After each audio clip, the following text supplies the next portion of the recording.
ও মাই god, সত্যি দারুণ এক চমক দেখালেন বাংলাদেশের তরুণ ওপেনার তানজিদ তামিম।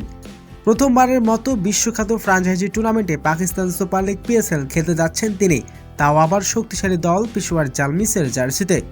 পেশোয়ার জালমিসের প্রতিপক্ষ সরাসরি চুক্তিতে দলে ফিরেছেন প্রতিভাবান ক্রিকেটার ওপেনার তানজিদ তামিমকে। জানা গেছে প্রায় 2 কোটি ভিত্তিমূলক রুপিতে তাকে দলে ফিরিয়েছে এই ফ্র্যাঞ্চাইজিটি। তরুণ বয়সে এমন বড় লিগ সুযোগ পাওয়া নিঃসন্দেহে তানজিদ তামিম ক্যারিয়ার জন্য এটি বিশাল এক মাইলফলক। আগামী 26 তারিখের মধ্যে শুরু হতে যাচ্ছে পাকিস্তান সুপার লিগ পিএসএল-এর এবার আসর। সেই টুর্নামেন্টে প্রথমবারের মতো জালমির পেশোয়ারের হয়ে মাঠে নামবেন তিনি।